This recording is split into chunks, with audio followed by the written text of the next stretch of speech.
Que el Señor esté con ustedes. Del Santo Evangelio según San Marcos.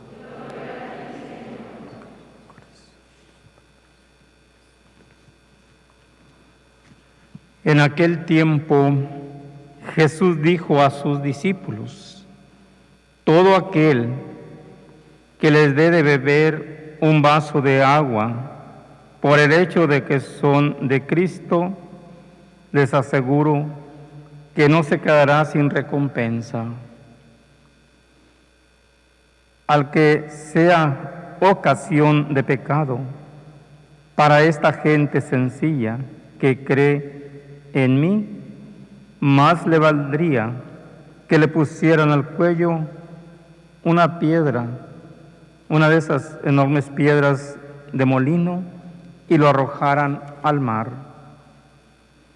Si tu mano es ocasión de pecado, córtatela, pues más te vale entrar manco en la vida eterna que ir con tus dos manos al lugar de castigo, al fuego que no se apaga.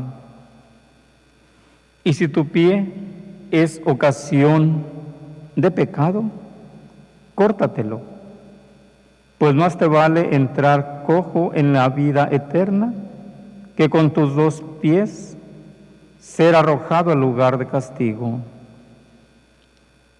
Y si tu ojo te es ocasión de pecado, sácatelo, pues más te vale entrar tuerto en el reino de Dios que ser arrojado con tus dos ojos al lugar de castigo, donde el gusano no muere y el fuego no se apaga. Todos serán salados con fuego. La sal es cosa buena, pero si pierde su sabor, ¿con qué se lo devolverá a dar? Tengan sal en ustedes y tengan paz los unos con los otros.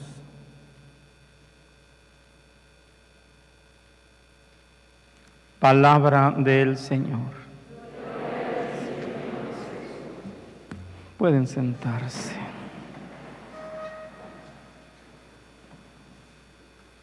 San Marcos nos dice de la recompensa que tendrá la persona que ha tenido caridad, aún con lo más mínimo, para con su hermano, ya que dice este Evangelio que todo aquel que le dé a beber un vaso de agua, dice, por el hecho de ser de Cristo o de que son de Cristo, les aseguro que no se quedará sin recompensa. ¿Qué nos dice con eso la palabra de Dios? Que Dios quiere obras, aunque sean pequeñas, insignificantes quizá para muchos, pero que hagamos esas obras de caridad con nuestro hermano. Jesús, cuando pasaba por Samaria, tenía sed y le pide a una samaritana que le diera de beber. Y ella le dice: ¿cómo es posible que tú, siendo judío y siendo hombre, vengas a mí para que yo te dé agua? Dos razones por lo cual se acerca a Jesús, o esa samaritana le dice a Jesús. Primero, es hombre. Segundo, es judío. Y los judíos no tienen trato con los paganos. Y la mujer era no tomada en cuenta. Pero aún así Jesús la toma en cuenta y le pide agua para beber. Y eso es lo que le dice la mujer aquella: ¿cómo es tú que, siendo judío, vienes a mí a que yo te dé agua?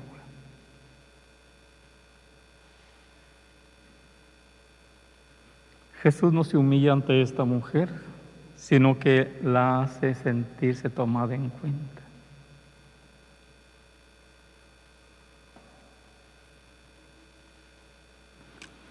Y con algo muy insignificante, dale de beber. Si tú supieras quién te pide agua, yo te daría agua viva y nunca más tendrías sed, le dice Jesús a esta mujer. Y por otro lado, nos habla de las cosas que son ocasión de pecado en el ser humano, en las personas, de una manera general, hombres y las mujeres. ¿Qué es la ocasión de pecado para una persona, para un hombre, para una mujer? Dice este Evangelio de San Marcos. Primero, al que sea, aquí se refiere a la persona, puede ser cualquiera, al que sea ocasión de pecado para esta gente sencilla que cree en mí, y luego ya viene la sentencia, lo que es ocasión de pecado. Más le valdría que le pusieran al cuello una piedra, una de esas enormes piedras de molino, y lo arrojaran en el mar. ¿Qué es ocasión de pecado para mucha gente que apenas comienza su evangelización? El que empieza a creer en las personas en la iglesia. ¿Qué será ocasión de pecado? O de escándalo. Que lo aleje de Dios y de su iglesia. El mal testimonio, el mal ejemplo de las personas que forman los grupos parroquiales. El mal ejemplo, el mal testimonio, el maltrato, incluso del mismo sacerdote para sus fieles. ¿Qué otra cosa es motivo de escándalo? Que el sacerdote vaya a los bailes y se ponga a bailar y la gente lo reconozca y dice, mira, el padre anda bailando, anda tomando. Un escándalo para muchos y hacen que pierdan la fe o se alejen de la iglesia. Y eso es lo que nos habla San Marcos en este Evangelio, el que sea motivo de escándalo para esos pequeños en la fe. Más le valdría que le traigan una piedra de esas enormes de molino en el cuello y lo arrojan al mar, para que de este modo no dé mal testimonio, ni aleje a esos pequeños de la iglesia, pequeños en la fe, no a los niños, aquellos que apenas se están iniciando en la fe, que apenas se están evangelizando. Y luego viene la otra parte. Si tu mano es ocasión de pecado, ¿qué? Córtatelo. Si tu pie es ocasión de pecado, córtatelo. ¿Qué más? Si tu ojo es ocasión de pecado. Y si nosotros entendiéramos la Sagrada Escritura literalmente, como lo hacen muchos hermanos, pero que no lo hacen tampoco, ¿qué haríamos si quisiéramos cumplir al pie de la letra lo que dice la palabra de Dios?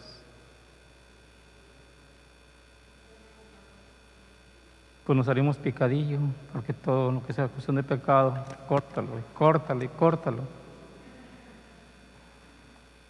¿Qué pasa con esto? Que la palabra de Dios no dice córtatelo así, sino que corta tus malas acciones, tus malos ejemplos, tus, ¿qué más? Malas actitudes. Ahí faltó. Si tu lengua es ocasión de pecado, maltratas o haces cosas, dices cosas que lastiman a las personas, pues sácate la lengua también. ¿Por qué?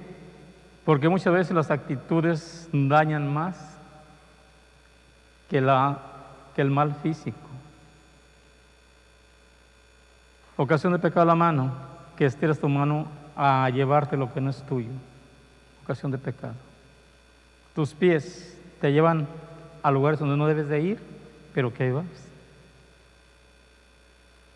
Lugares quizá no apropiados para un buen cristiano. ¿Cuáles lugares? pues de lugares de vicios, de placeres, lugares donde el ser humano pierde la conciencia de lo que es ser cristiano. Vicios, drogas, alcohol, todo lo que... ¿Quién te lleva allá? Pues tus pies. Vas caminando, o de la forma que sea, pero te llevan a esos lugares. ¿Qué más? Los ojos. ¿En qué forma los ojos son ocasión de pecado? El mirar, codiciar las cosas ajenas. ¿Qué nos dice en los 10 mandamientos? Después del 5 o 6, del sexto mandamiento. ¿No qué? No codiciar las cosas ajenas. ¿Qué más?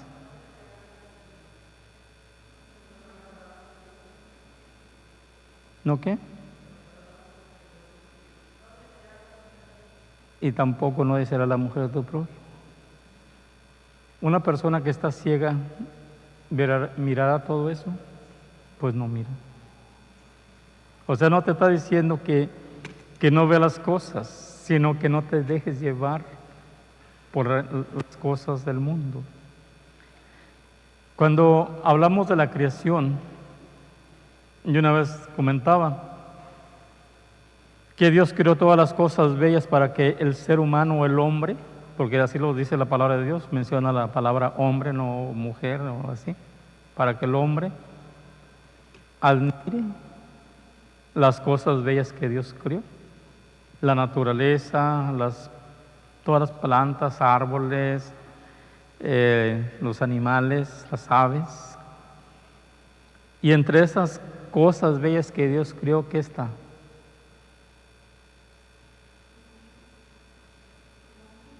El hombre, la mujer, que fue la obra maestra de Dios, porque creó al hombre y a la mujer a su imagen y semejanza.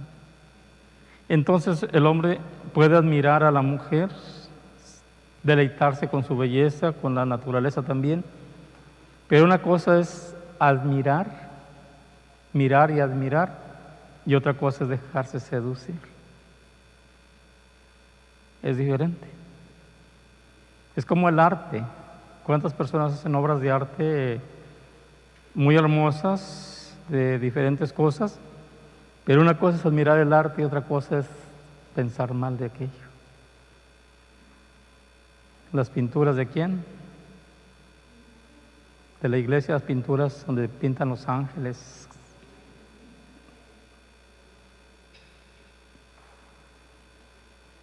¿Quién fue el pintor que pintó muchos?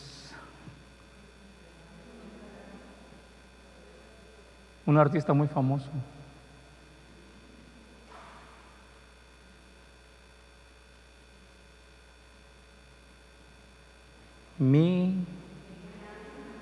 Miguel Ángel. ¿Cómo pinta a los ángeles? ¿Cómo pinta a la creación? Casi desnudos. Pero es una obra de arte, no es para que se dejen llevar por su imaginación. En la cultura griega, las esculturas, las mismas columnas de las casas, estaban adornadas con personas de hombres y mujeres desnudas. Las columnas. Pero son obras de arte, no es pornografía. Pero cada quien depende cómo mire las cosas. Entonces la palabra de Dios nos habla sobre esto. Cuando nosotros estudiamos en el seminario nos enseñan todas esas cosas. También nos enseñan el significado de todo esto. Las estructuras de los templos, en qué forma están, lo que ya no se usa ahorita, ¿cómo se llama? Los retablos, los baldaquinos, todos esos que ya la mayoría de las iglesias no tienen eso. Los altares que están como eso, de espalda, se celebra la misa de espalda al pueblo. Entonces, hay muchas cosas que debemos de entender o conocer para entender la palabra de Dios. ¿Qué más habla la palabra de Dios? La parte final del Evangelio.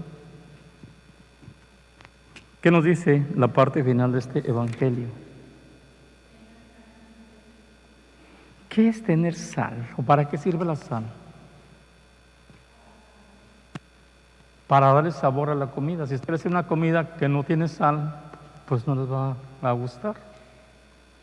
El cristiano debe darle sentido a la vida, sabor a la vida, para poder atraer a las personas hacia Cristo.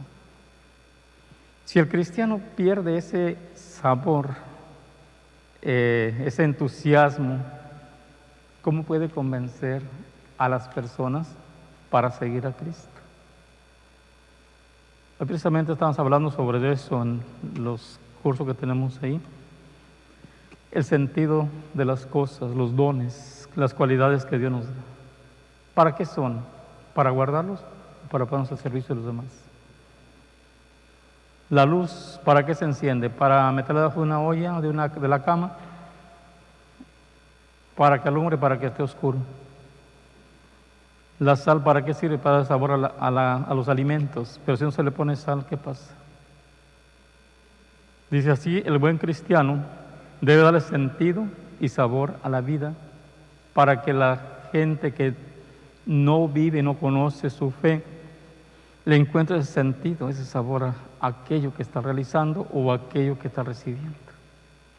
Lo que dice de la catequesis, la catequista que no hace que el niño se enamore de Cristo, es una catequesis desfasada que no sirve. ¿Por qué? Porque la catequista es la primera que tiene que vivir eso. Y si ella no transmite lo que vive, pues puede preparar muy bien los temas, puede preparar todo lo que quieran, pero si no lo vive, ¿de qué sirve? O sea, el entusiasmo de vivir la vida como cristiano, como religiosa, como sacerdote, y lo que lo hace a dar sentido a lo que está viviendo. Si hablamos del amor de Dios y bien la gente que nos apoya, que nos ayuda, ¿y por qué llegaste tarde? ¿Por qué no viniste la vez pasada? Y empezamos a regañar a la gente, pues se va a retirar.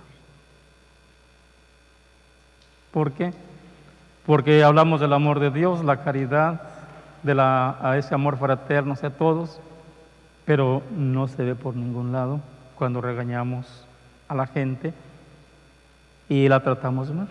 Las actitudes que hay que cambiar de nuestra forma de vivir nuestra fe. Y eso es lo que Jesús nos dice. Si todos somos ocasión de pecado, pues que quitemos eso de nuestra vida para que nos haga más humanos y personas más cristianas, más creyentes, personas más espirituales. Pero tenemos que empezar con lo humano, no con lo demás. Entonces, eso es lo que nos habla este Evangelio. Y también nos habla al inicio de esa caridad. Un solo vaso de agua, una cosa tan pequeña, tendrá recompensa en el cielo si lo haces por caridad, por el amor a tu hermano. Con eso comienza y termina con ¿lo de qué? El darle sabor a lo que hacemos. Que tenga ese sentido de amor, de caridad fraterna hacia nuestros hermanos. Así que es una tarea que tenemos todos ahora con este nuevo método que vamos a hacer de la sinodalidad, el sínodo de la Iglesia, el caminar juntos, el estar siempre en camino, en marcha, pero juntos, no cada quien por su lado. Que esta palabra de Dios nos haga entender lo que el Señor quiere de nosotros y que en este día fue sacerdotal, así como Cristo unió y formó a los 12, en ellos formó una familia, así nosotros como iglesia, todos juntos, estemos siempre en esta iglesia que siempre está en marcha, en esta iglesia que siempre está en camino y que siempre veamos por los más vulnerables, por los más necesitados. Vamos a continuar.